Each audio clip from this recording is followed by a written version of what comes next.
fame. If you win it, comes and goes in a minute. Where's the real stuff in life to cling to? Welcome to the Boomer Pod podcast, everyone.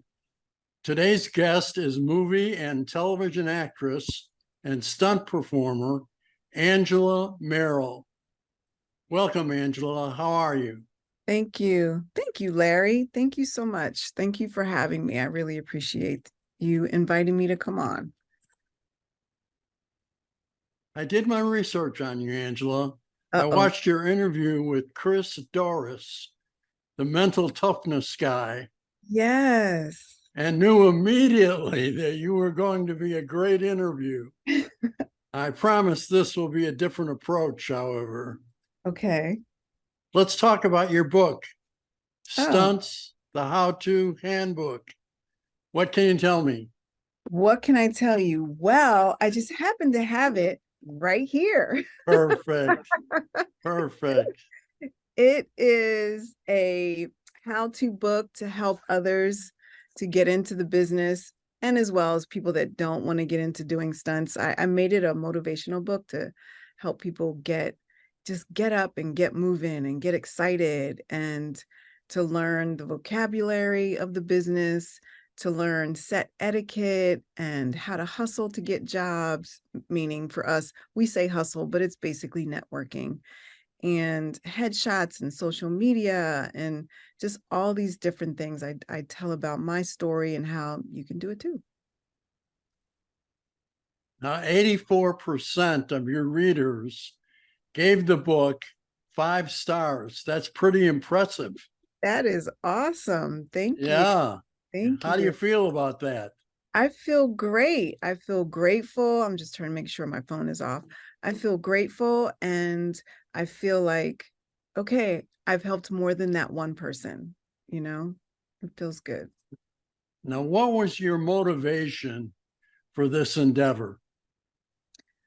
My motivation was to give back. Like other people have poured into me, I wanted to pour into other people. I've had some amazing mentors, and I really wanted to give back. And I felt at that time in my career, it was time. It was time for me to just go ahead and write the book. Now, one of your readers shares the truly hard part is to keep getting hired over and over. How did you accomplish that forward thinking for yourself? When I first moved out here, I thought, okay, you're unemployed more than you're employed. And I thought, okay, while I'm at work, there are other people at work. So I need to network with these people to look for the next job. So I always looked at it as some sort of stepping stone. While I'm at work, I'm looking forward to the next job. While I'm on this job, I'm looking forward to the next job. And I just kept doing that, kept doing that, kept doing that. And it worked for me. Now, tell us about jumping off the roof for Oprah Winfrey. Woo! Well, think about going in and sitting down with the legend queen of daytime TV. That was scary enough. But then prior to doing that, jumping off of her building. And, Chicago is very windy. It's very cold. And on that particular day, it was windy. I mean, you could see my hair blowing in the wind. And as I looked out to my mark, I could see the trees flowing in the wind. And I thought, oh my goodness, it is really windy out. So I just focused. And when she came out and she said, "We're live here on the Oprah Winfrey Show," that sent chills through my body. And I thought, oh my goodness. And then she looks up and she says, "And there's Angela." Meanwhile, my mom is inside in the audience, had no idea what was about to happen because I didn't tell her. And she goes back to the inside to do another portion of the show. She comes back to me, and then she says, "Come on down." And I just jumped. And it was so freeing and exhilarating. When I hit the bag, I rolled off. I think I gave a kiss to the camera. I don't remember because it was a long time ago. Said thank you to the team for keeping me safe. Ran inside. Now for the second portion of, you know, it was amazing. I really enjoyed that day. And I'll bet she doesn't have that many people that can perform that kind of a stunt on her show. I myself have not seen anyone else do anything like that, but on that show, she actually had some pretty cool people. So the show was all about my glamorous dream job. So everybody on the show, I'm sure, really felt good about their jobs. Well, I can appreciate your comments about the weather because I come from Chicago. So I've spent many a cold day there. Mm-hmm. Now, you've worked with some very notable actresses. What can you tell us about doubling Halle Berry? What can I tell you? Halle Berry, I remember specifically being in the makeup chair in the trailer and her coming in and just being, and it was in the morning, being friendly, open, and she was giving out these, I obviously I don't have one because it was a long time ago, but she was giving out phone holders for women. It was basically a thin case that you could put your phone in, and then it had a strap on it. So you could basically have your phone across your chest as like a purse, but it was short and it was very convenient. And I just looked and I thought, oh my gosh, that was so kind and thoughtful of her because, at that period, you had to have a purse or a stick in your pocket. And I thought it was a very thoughtful gift. She is a very kind human. And how about Vivica A. Fox? It's funny you brought her up because I was just looking at one of her Instagram posts this morning and I thought, she is such a style icon. I am loving her outfits, her clothing, her hair, her makeup, just everything. I mean, she's amazing. I can't say enough about Vivica. She is truly an amazing actor, producer, director, and she can dress. Now, tell us about your experiences and insights into the great Richard Roundtree. Oh, okay. Well, growing up watching him in the first Shaft, I thought, oh, this is really cool. I want to do that one day. And just watching him kick butt, I just thought, oh my gosh, here is this man of color doing all these things. There's nobody out there like him. And then I worked on Shaft, doubling Vanessa Williams. I didn't actually get to meet him on that Shaft. I met him on a show called Family Reunion was the first time I actually saw him. And it was about to be breakfast. And they said, everybody, food is out. You can go eat. And I walked into the room and he was walking right toward me. And it was just, wow. Here is this incredible actor, gorgeous man, just well respected. And he was walking towards me, and I just said, "Good morning, Mr. Roundtree." And he looked at me and he said, "Well, good morning." And I introduced myself and he said hello. And that was basically it. And then fast forward, maybe a few years later, I got a call to do a job, not a stunt job, but hey, are you free? I would love for you to come on set and be Richard Roundtree's wife. And I went, what? And it wasn't a stunt job. It was just to take some pictures with him and to have a picture of myself on his nightstand in the movie. So it wasn't really a big job. But I said yes because I had the opportunity to actually be in his presence again and hopefully have another conversation, which we did. And he was such a kind man, just like Holly Berry, kind, thoughtful, open, willing to just share stories. And it was an amazing experience. I will never forget that ever. Now tell us about your experiences and your most memorable film performance. My most memorable film performance. I always say Kill Bill because growing up, I always wanted to do martial arts. And my father wouldn't let me for a while. I don't know why, but he wouldn't let me. And as I got older, I got my own job. I decided, okay, now I can go take karate. When this job came up, I had hernia surgery, and I was so determined to get this job that I went for the interview anyway, even though the doctors told me that I need to relax and don't move for a couple of weeks.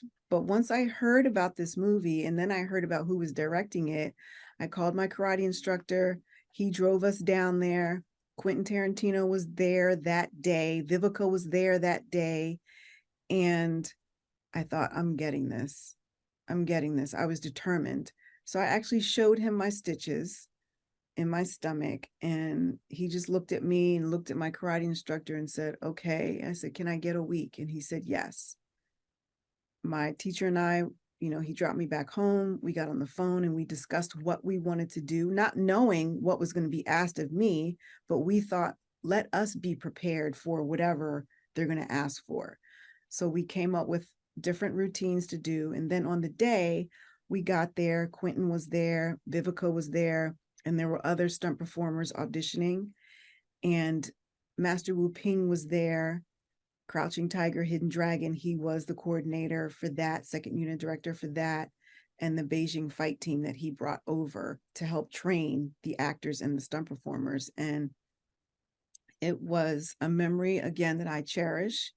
It was an experience that most people don't get to train with Master Wu Ping and to work with Vivica and to work with Quentin Tarantino. Again, something that most people will not get in their career. And I hold that dear to my heart, and I'm very grateful that I had that experience.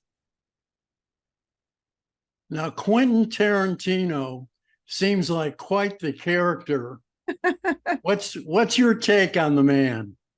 Yes, he was quite the character. He was a lot of fun to work with, very approachable. And, we laughed a lot. And I clearly remember one day we were shooting in the house. I think it was the scene where the little girl comes home. Prior to that, I can't remember who, somebody had a water bottle and they were running around squirting people with the water bottle. And Quentin didn't say, hey, cut that out, or second AD, stop doing that. Nothing. He just kind of let it fly. It was a really fun set to be on, really fun. Acting versus stunt work. What do you cherish about each of them? Acting, I cherish, and I'm learning. I cherish that I get to portray different characters, which I'm having a lot of fun doing. I can share myself without, the audience really knowing, is that her? Would she do that? Or is that the character? That part is a lot of fun. And I get to be basically outside myself and experience different people. Stunts, I get to be a kid safely and go to work and play and do things that I wouldn't get to normally do in my everyday life. I mean, how many times do you get to crash a car and your insurance doesn't go up? You don't get in trouble for it. You don't get a ticket. Hopefully you don't get hurt. I mean, come on, who wouldn't want to do that? It's just, you get to do a lot of different things. And what were your biggest challenges in your career? One of my biggest challenges, well, I have a couple, which was deciding to move to LA because I'm from the East Coast, living in New Jersey. I was commuting back and forth to New York, and I had met some West Coast stunt performers, and they had told me that I should come to LA, but I wasn't ready. My family was there. I had just bought a condo. And then just one day I just woke up and said, okay, it's time for me to go. And then when I actually moved, it was hard getting around LA. I got lost all the time. I got parking tickets a lot. I had to meet people and figure out the ins and outs of the hustle because we didn't really do that in New York because New York was a much smaller community. Everybody knew each other. Out here, you really had to get out and hustle. And I was away from home. I was away from my family. I was out here by myself. I knew basically two people, which was enough, but that was really hard. And then having my daughter while I was in the middle of it all, of my career, on that consistent climb, that was challenging to not let people know that I was pregnant because I was always told that once you're pregnant, they think you're always pregnant and that you're not able to perform. So I basically hid. I stayed out of sight. I didn't go outside a lot because I didn't want anybody to see me. I basically and I flew back and forth to the East Coast so that I could basically hide. And that's sad that, I had to do that, but that's for me, that was the way to go. I didn't want people to know that I was pregnant. Now, television versus the movies, feature films. What are the differences in performing? Well, TV is hurry up, we got to get this. Well, film is like that too, but TV, they have a short amount of time to get things. And, you know, for me, it's been you have, and I know that's kind of backwards, but TV sometimes you get to do it a lot of takes, sometimes depending on what you're doing. But on film, depending on what you're doing, it may be one take. And that's actually true for both. It just depends on what you're doing. I love doing both. Film obviously takes longer. You have more time on set. TV, you could be there maybe one day, 2 days. If you're not doubling the lead in the show and they don't have a lot of action, you could be there one day possibly. And hopefully you get asked back, but then you just move on to the next project. I hope that answered your question. Tell me about your daughter. Tell you about my daughter. My daughter is now 17 and she is going to be, and I say going to be because I'm foreshadowing that she is going to be a stop motion animator. I just came back from a pep rally at her school. She's on the dance team and she is very motivated herself. She films her own videos with her American Girl dolls. She's been filming since she was about 5 or 6 years old.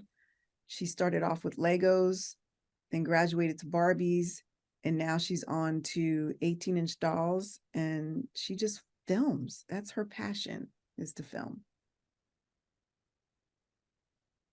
Can you share with us what you feel your most important accomplishments have been? My most important accomplishments. Larry, how do I answer that question? Okay, so we're talking about work. My most important accomplishments for work have been writing the book to give back to the community, being a mentor to several stunt people, not just women, but men also. Yeah, that's the book, mentoring, giving back to stunt people, being around to help others get in the business, being available for questions, conversations, for coffee, tea, whatever, and just doing my job, doing my job in training and trying to instill in people that it's very important to train and don't oversell yourself. And be honest, be truthful to yourself. Is there anything I've missed, Angela, or would you like to pitch anything? Would I like to pitch anything? Well, my book, obviously, Stunts, the How-To Guide. I really feel like this book has helped a lot of people because I've gotten messages from Hong Kong, Canada, New York, just all around the world. And as you saw, because you went to Amazon, you saw some of the reviews from people. The book has it's been a blessing, I feel, to some people because they've come to me and let me know that they're glad that there's a book out there that they can go to. And of course, there are other books out there. I am now wanting to do more acting. I am auditioning more for that. And I've actually started to write a film. And I've got some other projects that are on the horizon as well that I'm not ready to talk about.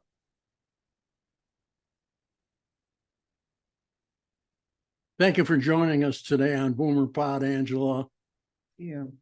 Will you come back at a later date to let us know what any current projects have developed? Of course. Of course. Good, good. Thank you. Stay well and goodbye. Thank you, Larry. Bye-bye. Thank you. Thank you. And thanks to our valued audience. Please stay tuned for more interesting celebrity interviews. And you will be happy too.